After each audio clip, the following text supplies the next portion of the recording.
शनिदेव का नाम सुनते ही साधारण मनुष्य के हृदय में भय उत्पन्न हो जाता है। कहा जाता है कि जब शनि की 7.5 आरंभ होती है तो 7.5 वर्षों तक मनुष्य कष्टों से घिरा रहता है। लेकिन जो श्रीराम भक्त और विशेष रूप से हनुमान जी का आश्रय लेते हैं, उन्हें शनि से डरने की तनिक भी आवश्यकता नहीं। स्वयं शनिदेव को यह सत्य तब समझ में आया जब उनका सामना महावीर हनुमान से हुआ। महान पराक्रमी पवनपुत्र हनुमान अमर हैं।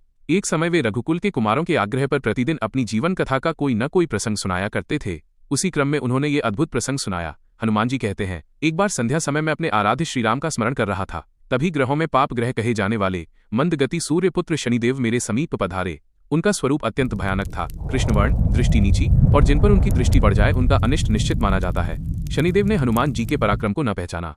वे यह भी भूल गए कि लंका में रावण के बंधन से उन्हें मुक्त करने वाले स्वयं हनुमान ही थे। गर्व और कठोरता से भरे स्वर में शनिदेव बोले, हनुमान, त्रेता युग बीत चुका है, अब कलियुग का प्रारंभ हो गया है। इस युग में तुम्हारा शरीर दुर्बल है और मेरा बल बढ़ चुका है। अब तुम पर मेरी 7.5 आरंभ हो चुकी है। मैं तुम्हारे शरीर पर आ रहा हूँ। शनिदेव ये नहीं जानते थे कि जो श्रीराम के चरणों में आश्रित होते हैं उन पर काल, ग्रह और प्रारब्ध का कोई प्रभाव नहीं होता। जिनके हृदय में प्रभु राम का वास हो, वहां काल की कला भी निष्फल हो जाती है। स्वयं यमराज तक राम भक्तों की ओर दृष्टि उठाने का साहस नहीं करते। हनुमान जी ने शांत स्वर में कहा, ग्रहों का प्रभाव पृथ्वी के नश्वर प्राणियों पर पड़ता है। मेरे शरीर में श्री रघुनाथ के अतिरिक्त किसी और के लिए स्थान नहीं है। आप कहीं और जाएं। लेकिन शनिदेव नहीं माने। वे बोले, मैं सृष्टिकर्ता के विधान से बंधा हूं। जो पृथ्वी पर रहेगा वह मेरे प्रभाव में आएगा।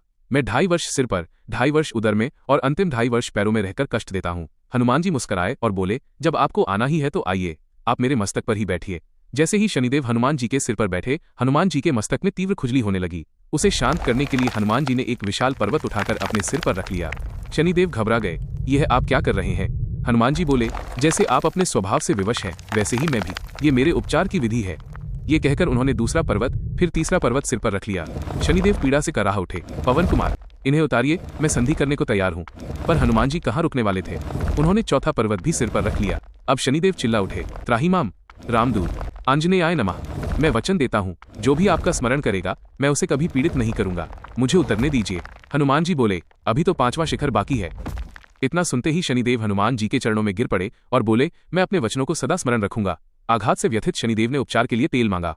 हनुमान जी ने उन्हें कोई तेल नहीं दिया। इसी कारण आज भी शनिदेव तेलदान से शीघ्र प्रसन्न होते हैं। शिक्षा जो श्रीराम और हनुमान जी की शरण में होता है, उस पर कोई ग्रह, कोई काल, कोई शनि प्रभाव नहीं डाल सकता।